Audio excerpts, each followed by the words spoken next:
This week on Deep Space Pride, a gay Star Trek podcast, we have a ton of things to talk about, including all the trailers that came out of New York ComiCon, as well as our visit to New York ComiCon.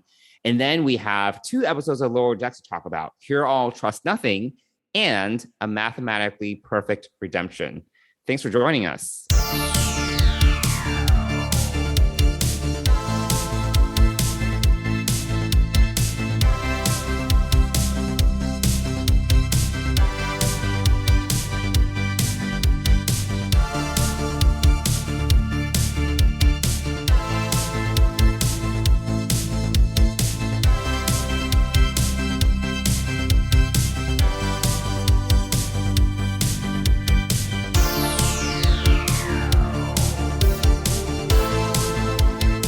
Hey, Mike. Hi, Johnson. How are you? I am doing okay, despite it being a really crazy week. How are you doing? I am doing all right as well. But it's a shorter, crazy week for me. You had to work on Monday. I did not. Oh, yes. I totally forgot that you had Monday off. You're so lucky. It was so nice. The long weekend was so great. None of my clients had Monday off, and we didn't have Monday off. So I don't know. What did you do on Monday? What did Dennis and I took Hamish? Dennis was off as well. Just on his regular, whatever scheduled day off. It wasn't a holiday for him. But we went for a walk. We took Hamish to the park. We had lunch in the park. So yeah. So a lot of outdoor time. Is that right? Yeah, we had some outdoor time, and I don't know. I worked on a few other things, I'm sure, but yeah, that was the highlight of the day. Really was, doing stuff with Dennis and Hamish together. So yeah, that was my. That was your Monday. Yeah, that was my holiday, and that was my Monday. And then, after we went to Comic-Con on Friday, and then I just basically hibernated for 2 days after that. Well, you were really making the most of that ticket. Like, you were there for a while. And you went to the Paramount Plus after party, apparently. Yes, I went to the Paramount Plus after party. Wait, so you basically spent like a half a day without me there. So you're going to have to, why don't we start with what we did and then pick up with where I left you. I was like, I left you. Where you abandoned me. Yes. Correct. Yes. And what you did the rest of the day. So we got to Comic-Con at like 10 a.m. or so. I was like, why must it be this way? But sure. Yes. I took Friday off. I did too. Which was fine. I was worried about emails because they kept on coming in, but we got there around 10. So we were there around opening, I suppose. And we were there for opening. It was hectic. It was crazy. We went to the Nacelle company. Right. We went to the Nacelle company panel, which started like around 10:45. They were great. I mean, it was a very sad panel. There were like 20 people there. No, I wouldn't say that that's a sad panel. No, there were more like 30 or 40 people. It wasn't. The proportion of panelists to participants was pretty stark. Well, there were like 6 panelists and like 20 participants. You're looking at it as a mathematical thing. I'm looking at it as they were excited to be there. They gave us a lot of great information on what's coming out. Oh my God, I was bored out of my mind. I was like so bored. You're easily bored. Unless there's like an action sequence on stage, you would be bored. Oh my God. So boring. These guys are, great. They're putting out a lot of great content. For those of you who don't know, the Nacelle company has done things from the toys that made me. Is it the toys made that us? I don't even know the name of the series. All right. It's been forever. Chill out. I'm always the movies that made us. And they also did, they were the ones that did Gates McFadden's podcast, which they let us know that she's doing a second season. I did not see the video of her announcing the second season, like they said was going to come out, but I wasn't actively looking for it. But she did a great podcast. She had basically It all of was. the people from Next Generation during the pandemic, and it was a great investigates is what it's called. And then they shared a bunch of stuff about upcoming books that they put out these books. They do some very niche toys. They're doing a lot. They have more documentaries coming out, one on the Fast and the Furious. So they're a pretty prolific company for the most part. And they do a lot of Star Trek stuff, including they're supporting this this guy, Ed Gross, I want to say his name was, who wrote the 2 volumes of the 50-year mission, kind of the what do they call it? Like the oral history of Star Trek. And so he's doing more oral history, which I'm kind of interested in, like the oral history of Stargate, because that was also a favorite of mine when that was on. But he's also doing one on Star Trek 3. And it seems like he hasn't even written some of these and they're already announcing it. So this guy really is prolific because he can put out he's talking about 3 or 4 of these huge volumes a year. And that's quite a writing undertaking. So I thought it was really interesting. A lot of great information. They have a toy store show on Amazon, which I have not checked out, which I kind of want to check out. Oh yeah. What's it called? I don't know. I took a picture of it. I should look at that. But yeah, it was I thought it was a great panel. I thought, the energy that these guys had there was great. Here it is. And I always say, I always talk about the panels being sad in terms of participants because I feel bad for the panelists because they do a lot. You can tell they do a lot of work. It's a big presentation. They put a lot of time and energy into it. And then there's like 20 people there. And I personally didn't really feel much energy in the room either. It wasn't like the 20 people there were like, yeah. I mean, you have to think about you being up there and it's like you feed off the energy of the people that are there. And it's kind of sad if there aren't that many people. And I've worked with a lot of indie production studios to know that it can be very discouraging.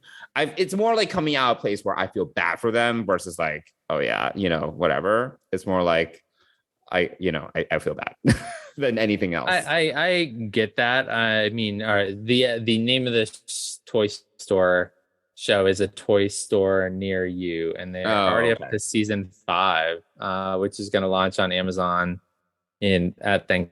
Yeah, I was at 5 seasons already. Goodness. Yeah. So I want to go check that out.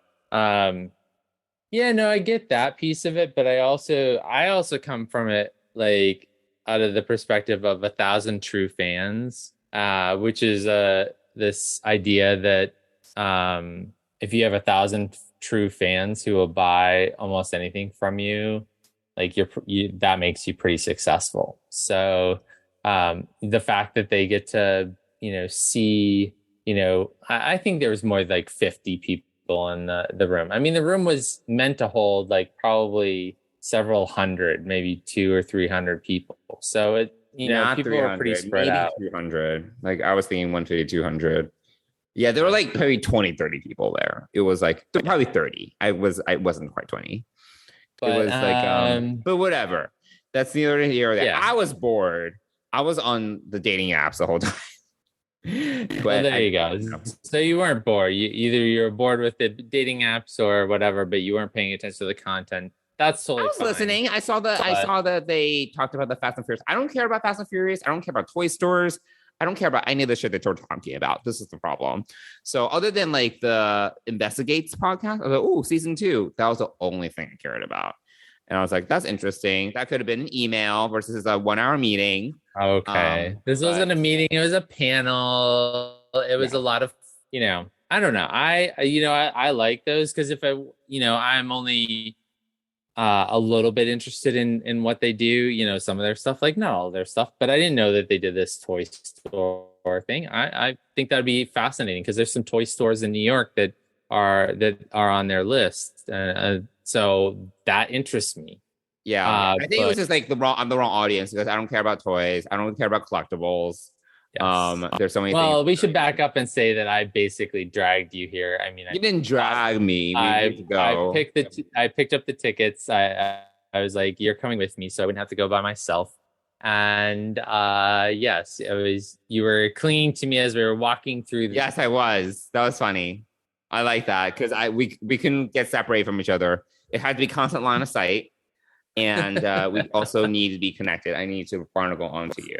So So anyway, so it started out there, but then we went to the showroom floor. It was great to, I don't know, to see all this stuff. I mean, most 99% of it is not stuff that I'm going to buy or I'm interested in, but it was great to see this showroom floor full. And you got some we were there. Lego miniatures.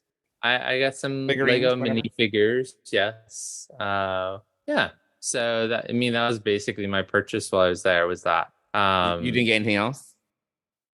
I don't think so. Oh, okay. That was pretty much it. But yeah.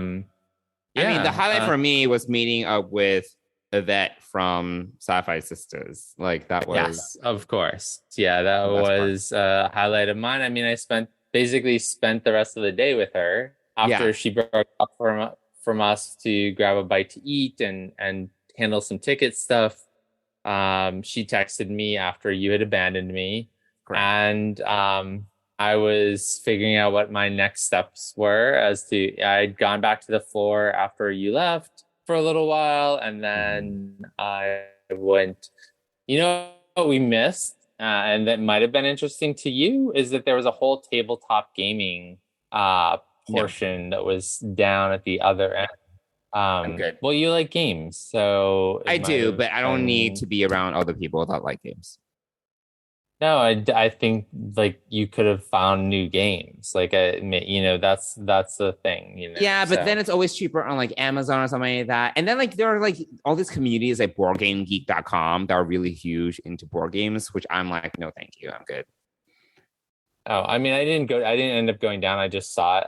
I found it and hung out. Were they like playing? Were they playing, or was it or they just? I couldn't really tell because it was down, and I was just looking for a place to like look at the panels and look at the rest of the day and see if there's anything else I wanted to do. Did you go to another panel though? You went to like a panel like later. Yeah, we went to a panel later, Yvette and I. But as I was kind of hanging out, Yvette Which one was that? again, said we're Geek Life Rules. So they do this live. Now they're back to being live, but they do this sort of performance that's inspired by sci-fi and other things, and it's sort of Broadway musical, like singing, but also it's definitely ComiCon related in the sense that it's genres, things like that. So it was very entertaining. We ended up going out to the Paramount party with them. Yvette knows them all, knows a bunch of them. So this woman is so connected. It's so funny. She knows everybody. Yes, she is very connected. So yeah, but before that, she and I just hung out and had a drink and chatted for 2 hours. So wasn't anything, because she wasn't there really to shop or look for anything. And, I was just kind of, I'd done everything that I kind of wanted to do. And so it's just mainly about seeing her and hanging out with her. And, no, that's cool. I'm glad that you guys get to spend time together. That's really nice. Yeah, it was fun. Where was the Paramount Plus party?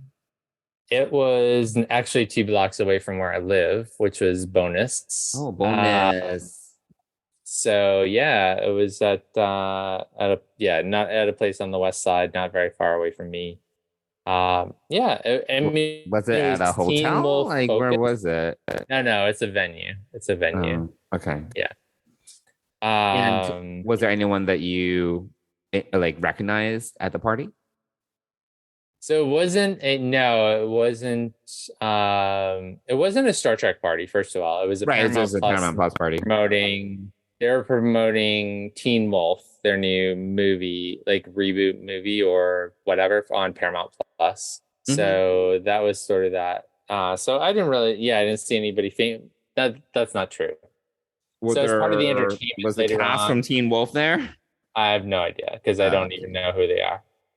Um, no, but there was a bunch of like Star Trek people there, like are not people like not famous people, just us basically. Although after I left, Rod Roddenberry showed up at the party, Okay. Okay. so there, he's probably the most famous person. But while we were there, I did get to hear Ice-T do a rap on two raps on stage, which was pretty cool. And there were some other rappers. Uh, Cool. so yeah, and Yvette and I A took one of GIF. those can't yeah, A yeah one of GIF. those gift things. Yeah, Yeah. GIF booth. yeah, gift booth, and yeah, it was a good time. But by the end, I think I left and went home at like 11:30, and I was like done. And Right. so it was just over the weekend. It was just Hamish and I because Dennis was working.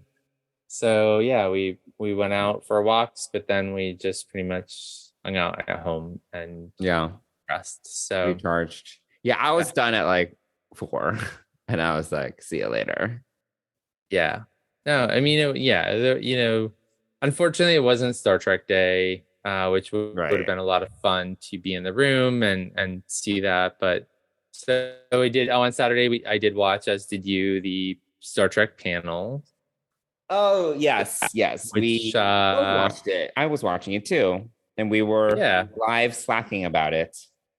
yes, we were, as was the network. So Yes. yeah, so that would have been really cool to be in the room for, especially the last part, which was the Right. Picard season 3, which is essentially the next generation cast. Correct. So that was, yeah, I actually thought that whole panel was run really well. It was interesting. It was relevant. I thought the guy who did the hosting of the panel did a really great job. So yeah, it was really, really cool. And we got to see a preview of like a teaser trailer for Discovery. Yeah. I mean, we got trailers for all three, basically, for Discovery, Prodigy, and Picard. So let's start out with the Discovery panel, right? Yeah. So Wilson and Anthony were both there, along with Rod Roddenberry, Alex Kurtzman, and I can't remember her name. The executive producer for Discovery. Michelle Paradise. Thank you. You're much better at these names. We tell Michelle Paradise all the time. Yes, I know. I couldn't think of it. I could see her face. I could not remember her name.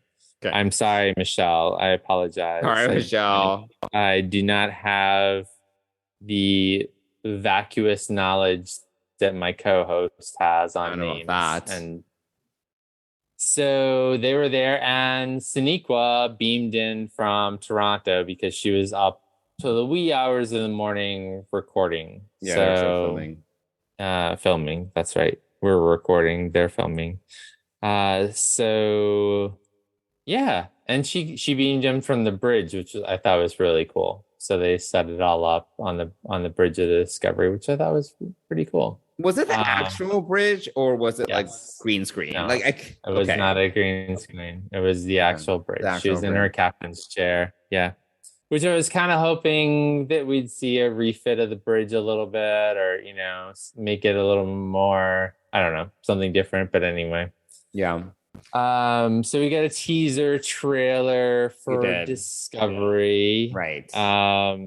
And a little bit of a description of what this season's going to be about. It was like kind of the same. It wasn't like it was the same kind of rundown that they gave us on Star Trek Day. They were after some mystery something or other, and there's a race to get it.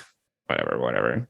Yeah. And so they announced some new characters, some new actors joining the cast. Yes.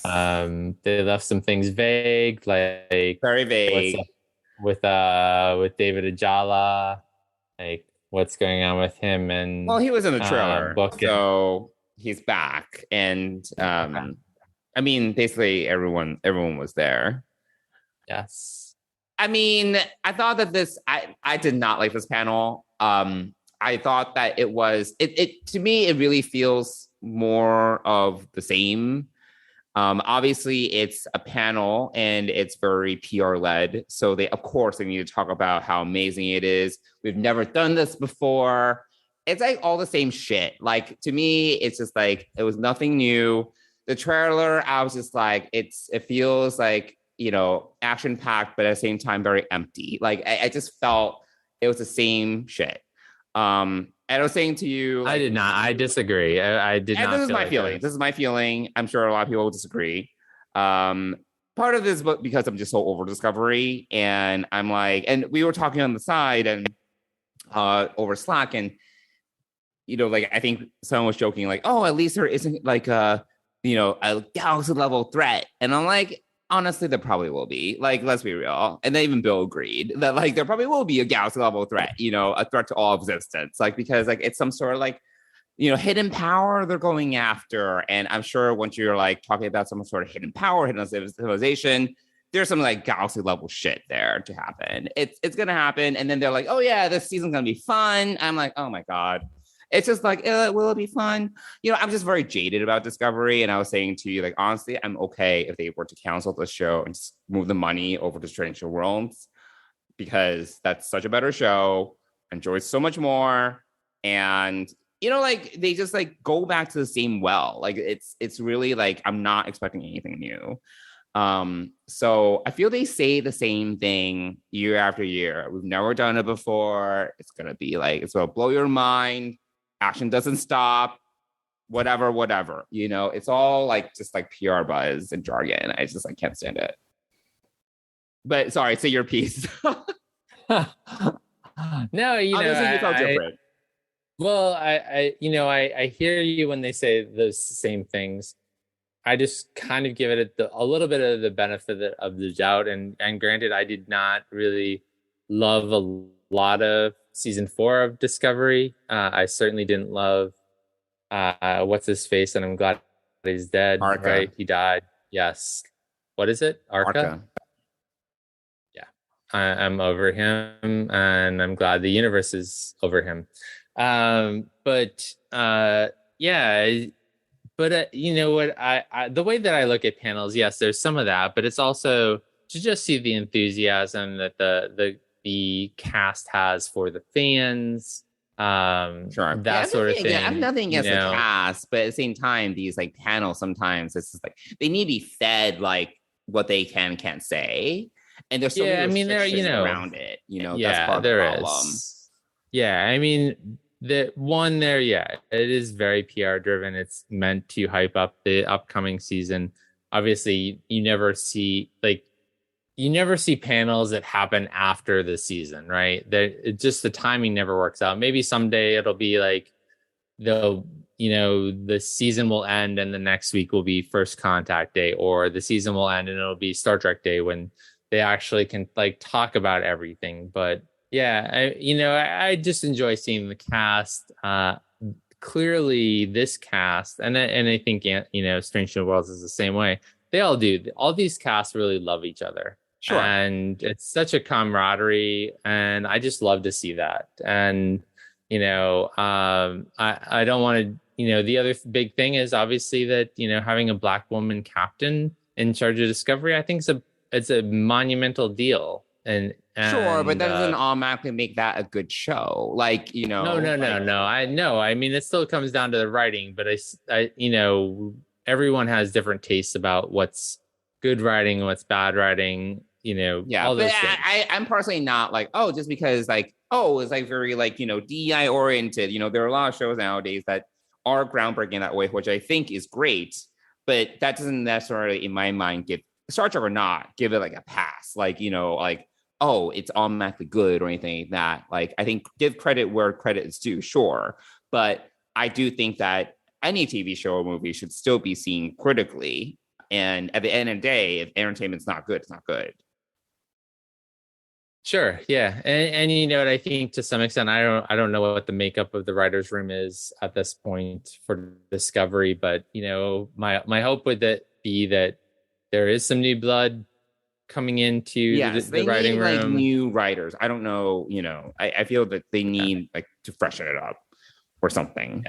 Yeah. So we don't know the makeup of the writers room, but yeah, I mean, I'm always willing to give the benefit of the doubt up until the episodes air, and then we can certainly discuss like how we feel about the episodes and whether they're sure. I mean, I'm still gonna watch it. Don't get me wrong. Yeah. Yes, it's still happening. Yeah, it's just I agree on the sense that it's I'm not eagerly anticipating Discovery season 5 like I am Strange New World season 2. Sure. Like, please put that on television right now for Strange New World season 2, please. And we still have lots more to talk about, and here we are getting bogged down with Discovery, but I think that's a great place. We always argue about Discovery. We always do. Yes. Yes, our listeners, if you go back during the run of Strange New Worlds, you'll hear an entirely different show. Oh yeah, no, we both liked it. We both loved it, and so yes. But this is what Discovery does to you and I. It brings out this back and forth, which I guess is good. I don't know, is it? But let's talk about Prodigy next, because Kate Mulgrew is there. A couple members of the cast. I know Brett, this new character. I literally do not know any of the names of the cast members. I just know Brett's first name. I can't think of his last name right now. Brett is Dal. Okay. And then we had a new cast member who is there, who is a little more risque, I would say. Oh, wait, is she new? She's new, yeah. Oh, okay. Yeah, so she's coming up in this next block. I don't know when or what character she's playing exactly. Yeah, she was she was like cursing on this panel, and I was like, I don't know if this is appropriate for this kids show, but sure.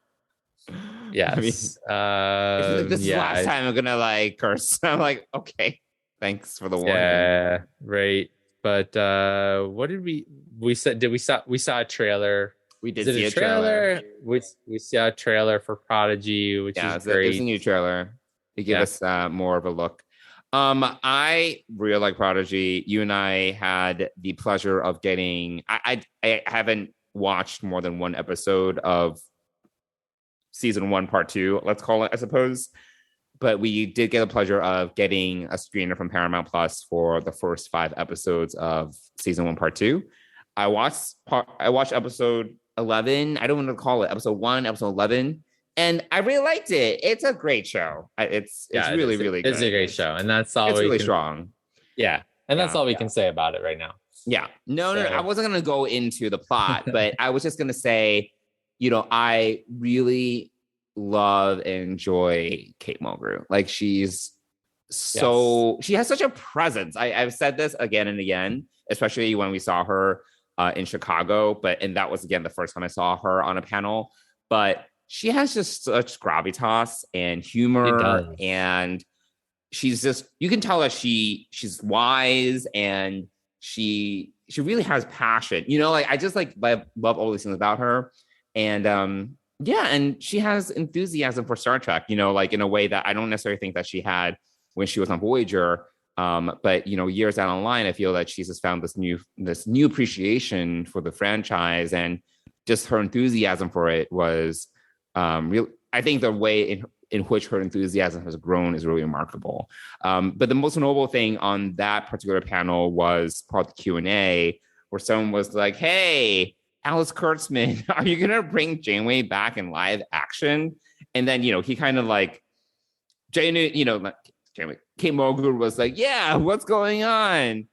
And Alice Kurtzman was kind of put on the spot. He was like, "There have been talks." And I'm like, what does that mean? Like, that could have been a conversation in the bathroom. What does that mean? But I would love to see Janeway come back IRL. So. Yeah, I would too, and I think they, if they can find the right way to do that, they will. Uh, so maybe it's not in the current slate of shows. Maybe it's in the next show that's coming out, which we still don't have any idea Oh of yeah, what's no, I would. gonna. Yeah, no, I would definitely expect it to be in a new series. I would say. I mean, like maybe there might be a. I'm trying to think if there would be a conflict Picard cameo.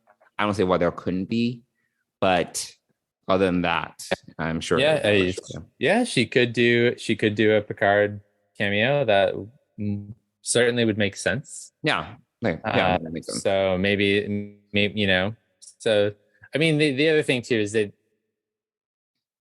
the way that they played it off, and you know, I think that's a fair bet to say that she probably has a cameo in Picard season 3. And Yeah, I say that based upon how quiet the Next Generation crew was before it was officially announced that they were coming back. You would never have known. It was, oh yeah, no, that was a complete shock. yeah, it was completely hidden. And so I think that this is another, but the way that he put it is, an idea has been tossed around, I think was the quote or something like that. An idea is being tossed around or something like that. I think it So was even more ambiguous. I think literally it was like we can go back. It was I think it was like conversations have been had or something yeah, like that. yeah. So yeah, so I mean, it's you know, we didn't see Will Wheaton coming back for Picard season 2, so I think Season that it's three. very possible. Oh, you mean season two? His cameo. Sorry. Yeah. So I think that it's definitely something, and then they could feed off of that for like a Titan series or whatever that maybe in, Oh, you know, the next step. So yeah, I have my level of appreciation for and admiration of Kate Mulgrew has increased over the last couple of years for sure. yeah, Voyager is not my favorite series. sure. You know, I do enjoy some of the episodes. There's a lot to it that I like or can tolerate, and then there's a lot that is just Tolerate. so it is not my go-to show, but everything that she's done for Prodigy has been amazing. Just her energy and her enthusiasm. And I think she's also come to realize over the last several years how many people she's inspired. Yeah. No, I think for her, there's a sense of legacy, right? Like it's what she's leaving behind, and it's something special, you know, and I really appreciate that. And yeah, the rest of the cast is also very enthusiastic. So that helps too. And it's a great show. So that definitely helps. Yeah, absolutely. So yeah, we'll see what happens. Yeah. I think that that's if Las Vegas had bets on things popping up in Star Trek, I'd probably lay some money down on Kate Mulgrew showing up in Picard season 3. Just oh yeah, I would say that makes the most sense. It has a bet. I would say Janeway will show up and Kira will show up in Picard season 3. Oh, Kira. Oh, because there's been some hints about DS9 as well. Oh, sweet. Yeah, so that'd be cool. We'll have more to talk about DS9 shortly, but so and one thing I will say in relation to Prodigy is the Murph plushies were all there on Saturday, and of course we were not able to be there to get any Murph plushies. Hopefully the kids who appreciate Murph were able to get plushies. I don't think I would have won a plushie. It's more like I would like the option of having a plushie, but I wouldn't actually want the plushie. But that being said, they made it happen finally. About time. Yeah. I am quickly just Googling Murph plushie to see on eBay. It is not. That's surprising, actually. It did Murphy plushie. See, autocorrect. But I hope not. But I don't see it right away. Okay. I could be spelling it wrong. I probably it did the never mind. This is just ridiculous. Anyway, What? so yes, What we made happened? all of the it keeps on auto correcting. I don't know why. Let's see. Oh, there it is. Yes, it is on eBay for $90 or $71. Okay. There are two of them Okay. on eBay. Okay. So there you go. Not surprising. Um, no, it's not surprising, but hopefully they landed in the hands of many happy kids I because know. I hope as so. we learned in Chicago, Murph is the most popular character on that show for the kids who the show is actually targeted to. So Yeah, anyway, $90 or best offer, $10 yep, shipping. There yep, we go. that's the top one. Yeah. So anyway, so there's Prodigy, and now we move on to Picard. another Picard. Yes, Yes. another show that we have differing opinions on, but Well, no, I think both of us have per our I think the conversation that we had in the last episode, I have high hopes for Picard season 3. yes, Even though I yes, did yes, not yes, like season, I think we disagree on the what our takeaways were on seasons 1 and 2. yes, Very yes, strongly. But yes, we did. That's what I was referring to. yes. But yes, so Um yeah, no, this was a lot. There was a lot on this panel, other than obviously the entire TNG cast being there, which was wonderful. It was nice that they were all there and you can feel the energy. And I think it would have been cool to be in the room and kind of yes, feel that excitement. That would have been neat, I think. yep, But the trailer had a lot that we finally got a lot more information about at least the villains. That makes me the villains piece of it makes me a little bit hesitant because there are 3 villains. There's I don't know her name, sorry, the main whoever the main villain is, yeah, the sure. female. Then we have Lore, and we have Moriarty, and it's like okay, like it's a lot of bad guys in one season, and Yeah, whenever shows do that, whenever they like have too many bad guys, I'm always like, oh, it makes me always a little worried because some shows do this, and it becomes a little bit fragmented, like in terms of their motivations, and it's like it's there, lore, you can have a whole season just with lore, honestly. Like, you don't need Moriarty. Apparently, Moriarty, I think Trek Movie did an interview with the actor, I don't remember his name, but he's just in like one episode. oh And yeah, I'm yeah. like, I don't think that we're gonna see any. Yeah, I did not think that that was going to be a season long arc yeah, it was just for that. interesting. I just don't know. Obviously we haven't seen it yet, don't know the context, but it's like almost like why? I mean, like other than a little bit of fan service, it's like why?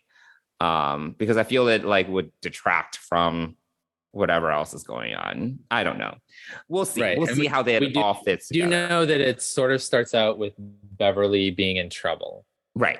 So we Yes, do we get that much. that's sort of the impetus or the beginning, it looks like. And then it kind of goes on from there and we get this new villain. Plus then the very end of the trailer we see Lore. And the only reason we know it's Lore is because Geordi says Lore. Oh my god, I have no idea. I was like, who is this?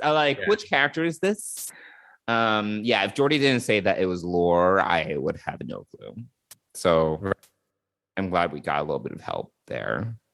Yeah, going back, just talking briefly about Lore for a second, I actually thought that he was going to turn out to be the villain in season 1, which I thought would have made a lot of sense. Oh, that would have made total sense. That would have made a lot of sense for sure.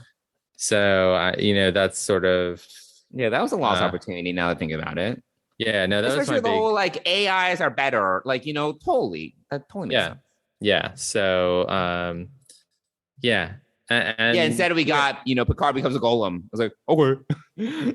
Thanks. Well, that's yeah. Yes. And we got a long lost brother of Sung. So right. Or whatever. Yeah. So Yeah, I'm really on board for this. I think it looks dark. It looks, it looks no one's safe. I think we got that impression. Sure. Um, so I'm looking forward to this. I Yeah. hope. Yeah. And, Excited. to jump ahead a little to what was said towards the end of the panel, the cast would love to do another movie. So, and they all joke that there's now an open slot on the Paramount calendar, which I thought was I didn't a finish the panel. I little. got a little bored, but No, I did. Yeah. So that was one of definitely us finished it. Yeah. Because after a while, it's like they couldn't say anything. It was just like, all right.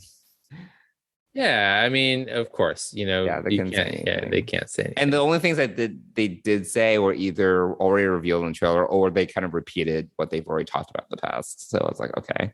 Yeah. No, it's still nice to see them all together. Hopefully it won't be the last time. It'll be nice to get a cameo here and there. I wouldn't mind that. Jonathan Frakes apparently tweeted, "Is it the final journey?" or something like that. So yeah, I think but he's still going to be involved in Star Trek from a directing perspective. Like he's going to be around. Yes. But it'd be cool to see some of them pop up here and there. Yeah, assuming they survive. Right, assuming they survive. So we don't know what's going to happen. So yeah. So yeah, I enjoyed that panel the most. But I thought overall the whole thing was run really well, and I think I said to you or maybe to the group that this was the Star Trek Day panel that we should have gotten. Yeah, so it would have been this would be much better, but I guess they were saving it for ComiCon or something. I don't know. Yeah, I mean, it is an additional month of prep time to make trailers and things like that, and whatever, but and schedules and whatnot. So there is all that, and probably Comic-Con is a bigger it's a bigger platform than Star Trek Day. So yeah. So yeah, that's pretty much it. I wish I had been in the room for it simply because of that last panel to see the Next Generation crew. But saw it online. It was still very good, and I'm looking forward to season 3, which is only 4 months away. So, yeah, I'm gonna be 41 by that time. Sadly, yeah. Here we go. Sadly, yes. Yeah. Cool. Anything else to say about New York ComiCon or the Star Trek panels? Overall, I enjoyed my time at ComiCon. You say that like it's the question, and Yvette said the same thing to you. This is a question? Yes, it was a good time. I had a great time. Yeah, it's okay. I think that if there were more panels that I was interested in going to, that would have been interesting. I'm not too into. I think the show floor was cool.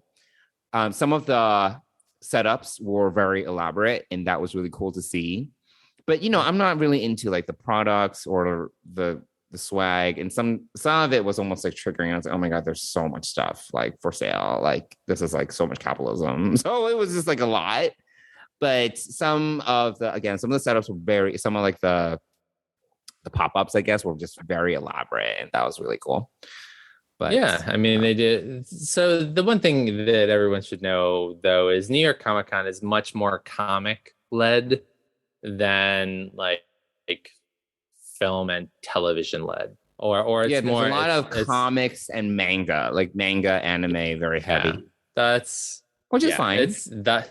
Yeah, that's the nature of New York Comic-Con versus San Diego Comic-Con. They're two. Obviously, they're both run by Reed Pop. I'm pretty sure. They are the big names on either coast, but New York is definitely focused on comics and publishing a lot heavier than the television. Yeah, that makes side of it. Sense. Yeah, because San Diego Comic-Con also has a lot of the game publishers. So like Nintendo and Sony, like they have pretty big presences at Comic-Con, at least San Diego Comic-Con. I didn't really see much of like big gaming studios there either. It was a lot of anime, like a lot of anime, a lot of manga. Yeah. So And this is the market for it in the East Coast. And a lot of books, a lot of publishers as well. Yeah, just publishing in general. Yeah, New York is the publishing capital of the world. So yeah. So all right. Yeah. So all right. So now shall we move on? Is there anything else we need to talk about? No, I think that we covered everything when it comes to Comic-Con. We can move on to our discussion about 2 Lower Decks episodes. So why don't we start with Hear All, Trust Nothing. Quark! Sorry to interrupt. This is Captain Freeman of the Cerritos. She and her crew are here on important Starfleet duty.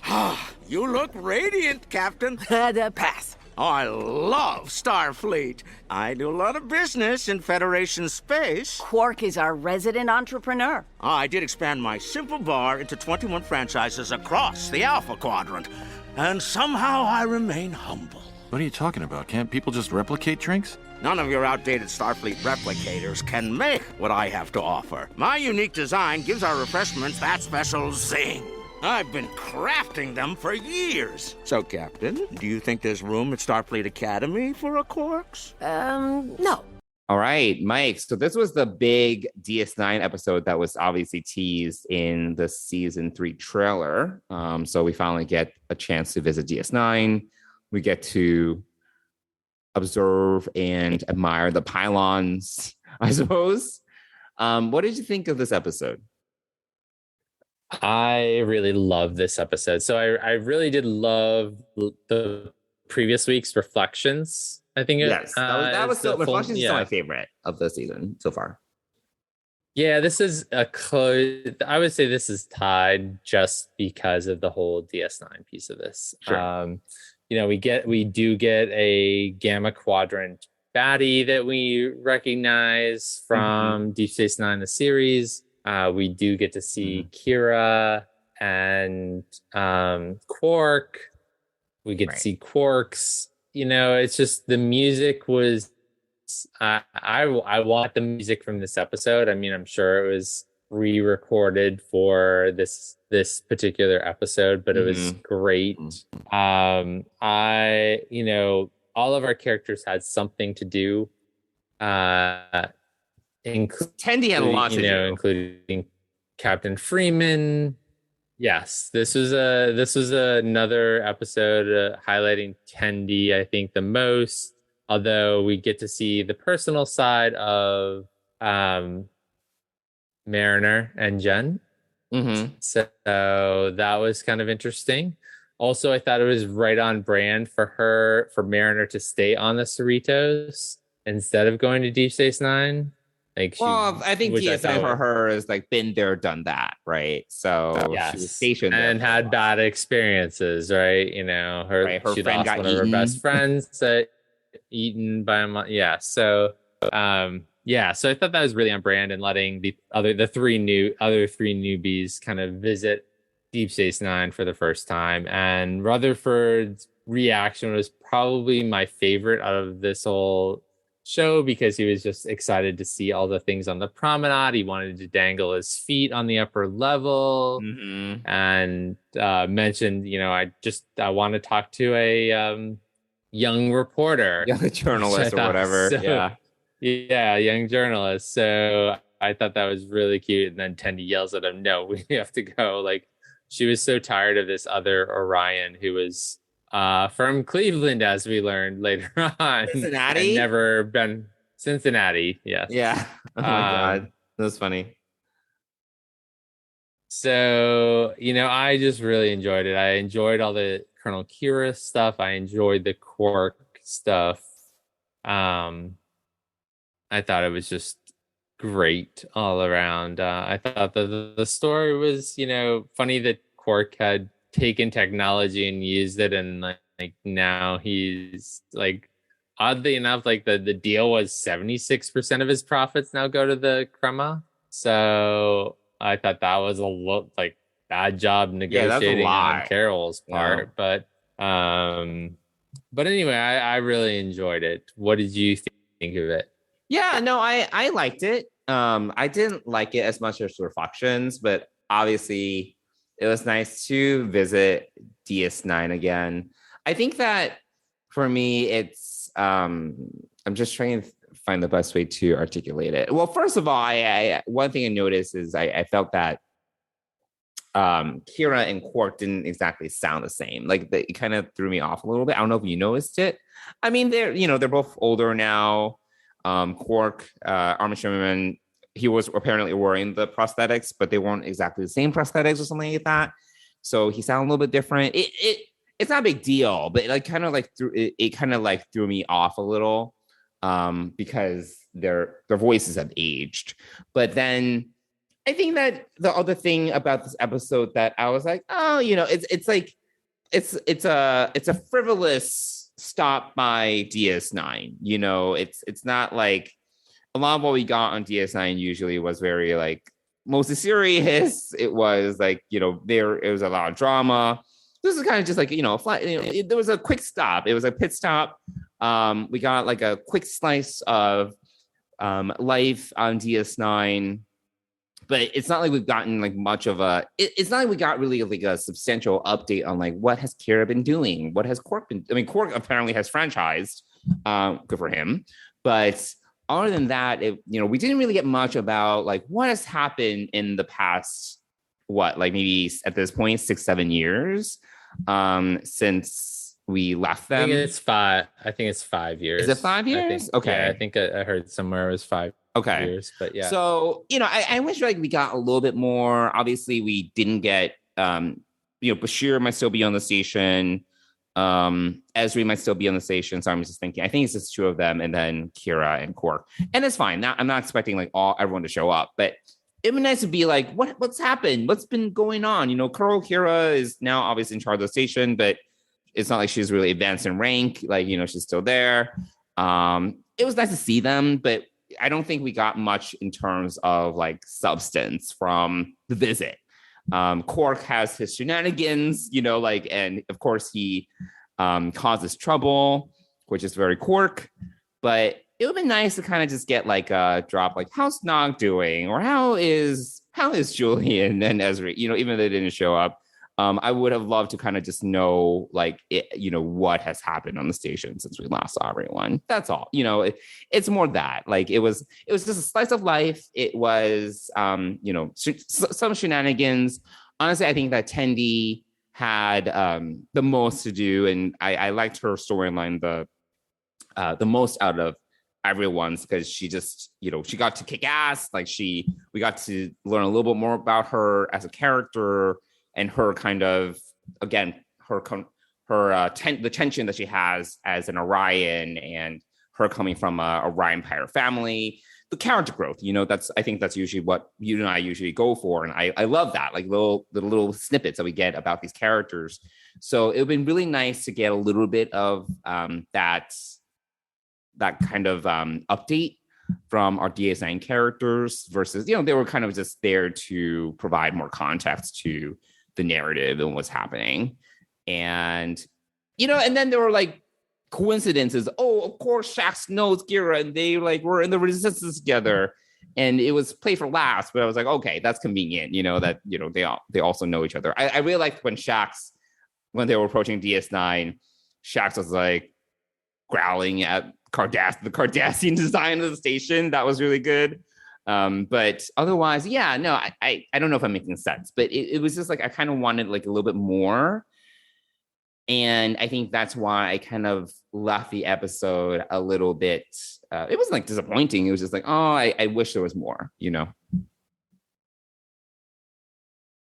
Yeah, I mean, one of the things that I noticed was that the bridge or the ops was manned entirely by Bajorans. So yeah. Mm-hmm. I thought that was really good. There was no, other than the Orion Starfleet officer, did we see much of any other Starfleet I don't know. officers? I've only watched it once, so I'll have to take another look. So I didn't notice a lot of Starfleet presence on the station. No.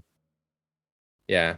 Yeah. So yeah, no, I thought it was a great episode. I rank it right up there next to Reflections, and I agree. it would have been nice, but I think again, this is, I mean, given it's like 24-minute episode, like, like there's only so much they can fit in. I get it. So I think that I want Kira to come back. I think that's what I want, Kira and other DS9 characters, and to give us an update as to what's going on in their lives, basically. Okay. Yeah. Cool. Yeah. Anything else about Hear All, Trust Nothing? I mean, like, we talked a little bit about Mariner and her and Jen, and we didn't even talk about the slumber party that she was at. Obviously, that was not for her. The salon. The salon, which was very pretentious, and it was a slumber party. Yeah. With poetry readings.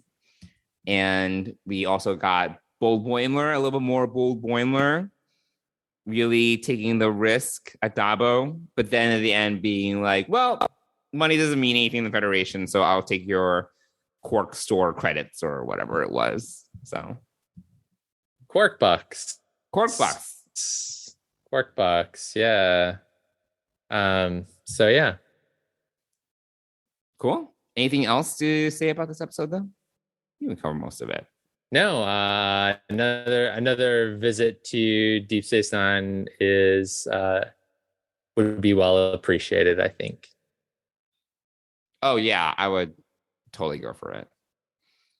All right, so I guess we can transition onto the next episode, A Mathematically Perfect Redemption, which I know is one of your favorites. Put this through to the captain. We received a subspace communication, an invitation that said these ships were scraps of junk for the taking, and we would be met with no resistance if we hauled them away. He's lying. It came from a prissy little robot, Peanut Butter. That's crazy. This guy is so full of it. Obviously, we recorded it. Anyway, those are the coordinates. The ships are all underground. Feel free to come on over and take whatever you want. Everyone here is a tree-kissing farmer. There won't be any pushback. Oh, what? That doesn't even sound like me. My love, is this true? Ugh, okay, fine. I called the Drukmani here, but it was for a good cause. You guys didn't want these ships, and I needed a way to show Starfleet that I'm a hero so they would take me back. How was I supposed to know these old ships still worked? I mean, they were built by organics, people who make things out of straw. Yeah, what are the odds? But Peanut... Oh my god, just shut the up, Rauda. Grow a beak. I wasn't going to spend the rest of my very long robotic life on a freaking bird planet. How could you? Oh boy, here comes the waterworks. This guy cries at everything. He even cries after we do it. Wait, Peanut Hamper, you still have a chance to be a hero. Someone has to get onto that ship, and I think I see where this is going, and no thanks. Get back here right now, Ensign! That's an order! Smell you later! Oh yeah, and I mean that literally, because y'all shit everywhere. All right, Mike, give us the download on this episode and your feelings and thoughts. I can make this really short. I did not like this episode. There are two things that I liked in this episode. I liked the opening title sequence because it was just a different opening, a little softer on the theme that I liked. And I liked when the Cerritos crew showed up, and especially I liked when Jack was kind of under attack as the first officer on the bridge running the ship because Captain Freeman was down on the planet. So yes, that would be about it. I hate Peanut Hamper. It's a strong word from you. It is, yes. No, in fact, today I rewatched the Deep Space Nine episode. I refused to watch the Peanut Hamper episode again. Why do you have such a strong reaction to Peanut Hamper? Because she's not it is not a good representative of Starfleet or the Federation. Like, right. They're just not. But she in no way is supposed to be. Like, in I think for all intents and purposes, she's kind of being set up as a villain, right? Like, she's she's selfish. Yep. She's a bully. Yep. Like, she's all those things. It's just not a character that I'm they wasted 20 minutes on Peanut Hamper that they could have used in having more adventures of the crew that we are here to see and have some growth for them. I did not need a love story between a bird and an exocomp. I will never watch this episode again. I watched it once when we got the screener, and I hated it then. And I watched it when it came out last week, mainly because I had forgotten what it was about and just kind of tolerated it. But I will never watch this episode again. Yes, no more exocomp. Please, please, please. Mike McMahon, do not give us an episode where all of these bad robots try to take over the Federation or do something like that. Let's leave them locked up at Daystrom, where Exocomp and Peanut Hamper and Agamus can just chat away and plot away. But did you not like the Agamus character either? No, I didn't mind. I didn't mind him. It's Jeffrey Combs who plays him. So yeah, hey, because they're both very like megalomaniac, like AI characters. Like I'm just curious because I feel your reaction to Peanut Hamper is very similar to your reaction to Tarka. So I'm just trying to like understand what it is about these two characters to kind of set me off. Because I think that they're antithetical to Starfleet. But they're villains. They're like complex characters, you can say.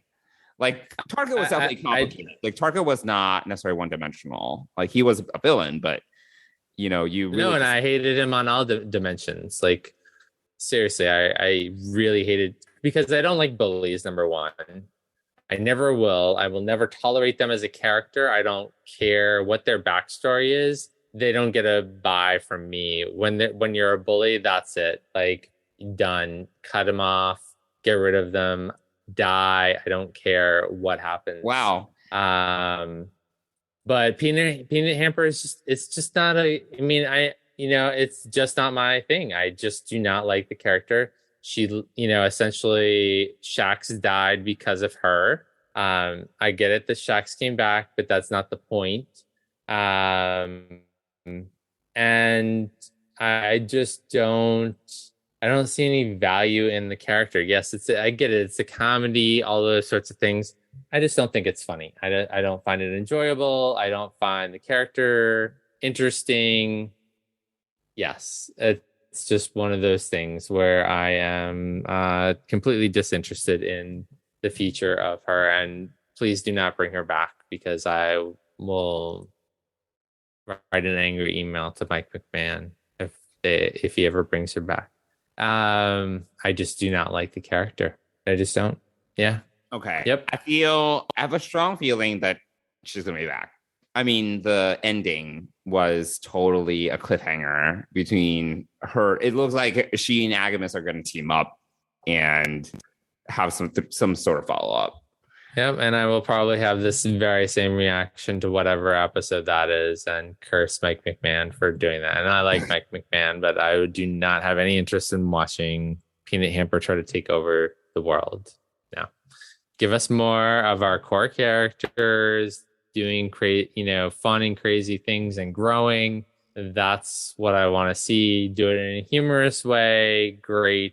But this particular secondary character is just, it's not a foil to anyone. It's not, it's just, I just don't like it. So, well, if anything, I think that, okay, so let me offer a counterpoint. So I actually really like this episode. I know you do. Yeah. Well, I told you, but I haven't told our listeners.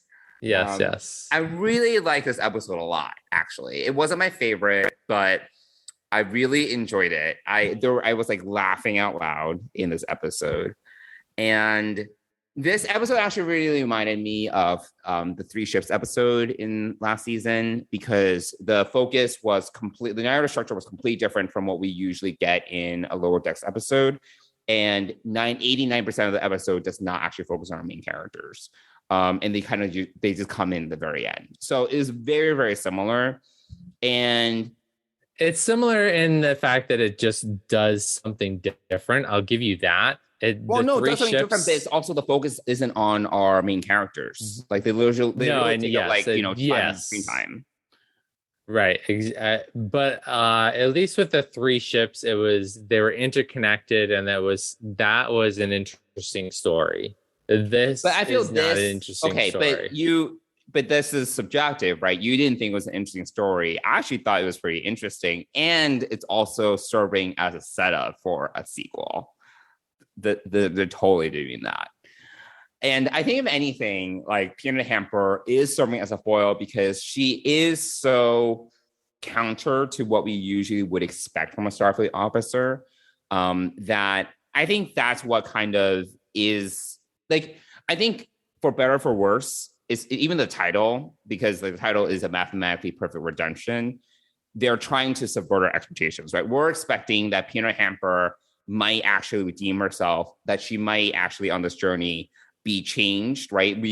That was the red herring, right? That she, through this experience on Ariore, the planet, that she would become more Starfleet-like. So it was told like a psych, right? Just kidding. Like she is actually a megalomaniac and she's crazy and she's completely selfish. I was actually listening to another podcast about this where they were talking a little bit about A Quality of Life, which was the TNG episode that first introduced the exocomps, I think in season 3 or 4. But really interesting enough in that particular episode. And when they were talking about this, I was like, oh, that's totally true. The exocomps were purely like a lot of the actions that they took that made Data realize that, hey, they might be sentient, was they had this idea of self-preservation. Like they were trying to like, because like the scientists, I don't remember her name, the scientists were like sending them into, it was like a drill, it was like an orbital drill or something. I don't remember the episode, but she was sending them in to like fix the core or something like that. They were having an overload, and the exocomp was refusing to do the fix. But it was purely out of a sense of self-preservation because they knew that they couldn't fix the core, and Data was like, hey, there might be something more here, because if it was just a tool, they would just do what they're told, right? And this got me thinking, because I was just like, yeah, like, you know, do all exocomps actually, are they purely driven by self-preservation? Like, you know, is there something more to be said here about Peanut Hamper and why she is the way she is? Obviously, she's the only exocomp we've seen since A Quality of Life, but are all exocomps like so selfish that at the end of the day, they're, you know, that's purely what they're driven by? At the end of Quality of Life, we do get one exocomp sacrificing themselves for 2 other exocomps. But still, it got me kind of thinking about, like, you know, why did they make Peanut Hamper the way that she is, you know? So I thought that was really interesting. When I was kind of reflecting on, like, you know, why is Peanut Hamper Peanut Hamper? But I also thought that Peanut Hamper was just really funny. Like, like this purely acerbic humor. Like, you know, it was crass. It was very timely. It was like, you know, very like everything she had a comment for everything. Like she had like a clapback for everything. And I just thought it was really funny. Like there was like people would offer her like offerings and she was like, great, a dirty stick. What am I supposed to do with this? And that's like totally like my sense of like sarcasm and humor. I'm like, great, like thanks for nothing, you know? And that humor like totally resonated with me. And she just literally had a clap back for every single thing. And it was like the constant, it was so fast. And I really thought the actress did a really good job kind of with the pace and the tonality of this really potentially annoying character. I think whether or not you like Peanut Hamper, I think that you have to give the actress a little bit of credit because she really captures the spirit of Peanut Hamper really well. Like I think she did a really good job. Her her voice acting and again the pace in which she was like running the dialogue, it was just so spot on. And I really like this episode a lot. So, and then also, like I mentioned this to you, but you don't know who he is. Like Rauda was played by Harry Shum Jr., who was on Glee. I think he was also on this like I think it was not Lifetime. It was like another one of those like other shows. It was like Shadowhunters, based upon like a fantasy series. He's kind of cute, but I had no idea that he played Rauda. So when I found that out, I was pleasantly surprised because I haven't seen him in a while. But I actually really like this episode. So I was surprised by how much you disliked it and how much you really hated it, because I thought it had a lot of redeeming qualities. And at the end of the day, I do think, for better or for worse, Lower Decks is one of those shows along the lines of Stranger Worlds where they will do something very experimental, and it may not really have, like, it's very similar to that Stranger Worlds episode where they were stuck in this fantasy land and we didn't really get that much character growth across the board. We got like a little bit of character growth with like Dr. Mabenga, but otherwise everyone forgot everything. You know, there really wasn't like a lot of like narrative or character momentum otherwise. But it's like one of those episodes where it's almost like a throwaway, but then there's a little bit where I think that, again, they're kind of trying something different. I really appreciate that they tried, you know, something new. And this was, again, I think this season's version of Three Ships. So anyway, yes, we have very differing opinions about this episode, but, you know, I personally really enjoyed it. And it was one of the episodes that really made me laugh out loud. Fair enough. I mean, it's funny to be on this side of the equation and have you defending an episode. Yeah, no, it's funny. So, so this podcast episode is giving our listeners everything from I know. It's a roller coaster from both sides. But yeah, I mean, I hear what you're saying. It does not, you know, and it's no slight against the actress, although, you know, it's just not a character I want to see again, really. But anyway, and it is based upon a quality of life episode from season 6, actually. Oh, season 6. Oh, wow. Yeah, that was an older episode. So wrong. Yeah, no, I couldn't remember. So I started looking through what it was such a late episode. Yeah, so I'm gonna go back and I'm gonna go back and watch that episode. It won't make me appreciate Peanut Hamper anymore, but well, I think it helps. Then that episode, the exocomps do not talk; they're all very silent. Sure. Yeah, but I want to see the origin. I've never, even after seeing Peanut Hamper at the end of season 1, I never went back and watched this episode. So maybe I'll try to watch it this weekend. Yeah, it was like it was a good episode. It was like it was a data episode, obviously, and it had like a little bit of hints of like A Measure of a Man, you know, like, are these alive? You know, what is life? You know, things like that. So it's a good episode. It's not like the best episode, but it is a good episode. Yeah. Well, I think that does it for these 2 episodes of Lower Decks. As a reminder to all our listeners, we have moved recently to a bi-weekly cadence of podcast episode releases. So the next episode will have us reviewing episodes 8 and 9. Is that right? Yeah, 8 and 9. So we'll we will and then we'll have to see what we want to do. Maybe we can do one episode that covers because the Lower Decks finale and the Prodigy premiere is on the same day. So I don't know. We'll have to figure it out. But we'll get there. And episode 100 is in 2 weeks. So in 2 weeks, right. So there is that as well. Mike, are we going to do some sort of giveaway? Yeah, I have stuff to give away. So I guess we'll announce that on episode 100. And, okay. Yeah, got it. Kind of do that. Cool. All right. Well, Mike, do you want to talk a little bit about our sponsor? Absolutely. So Fansets is the presenting sponsor of the Trek Geeks Podcast Network and Deep Space Pride. And head on over to fansets.com. Check out all the pins this month. So this month we've got the Discovery Section 31 deltas, both magnet and pin. And we also have another release in the Women of Trek. This time it's Captain Rachel Garrett of the Enterprise C.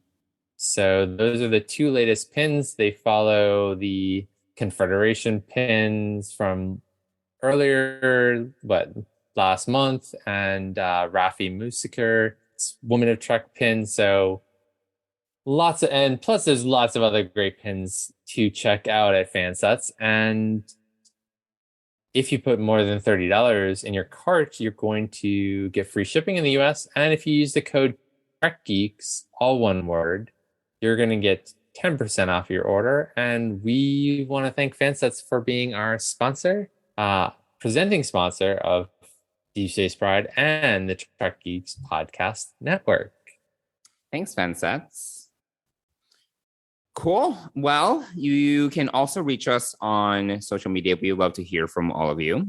You can reach us on Twitter and Instagram at Deep Space Pride. And you can also reach us via email at deepspacepride@gmail.com. And one or both of us will do our best to get back to you. Cool. There we go. There we go. Episode 99 in the can. 99 in the can. We have more episodes than Enterprise. We definitely have more episodes than Enterprise. Absolutely. So, all right. Well, thanks everybody for listening. This was an extra long episode because we had a lot to catch up on, a lot of news and stuff. But yeah, we'll be back in 2 weeks with our 100th episode. So we hope you come back and join us then. Cool. Bye, everyone. Bye.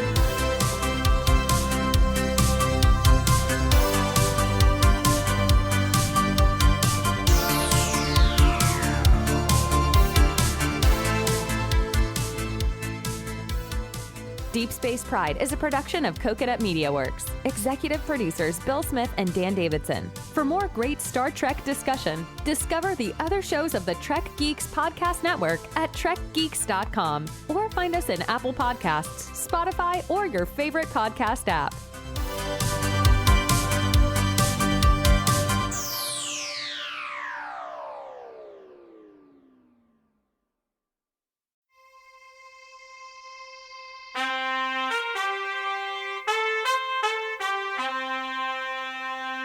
Coconut.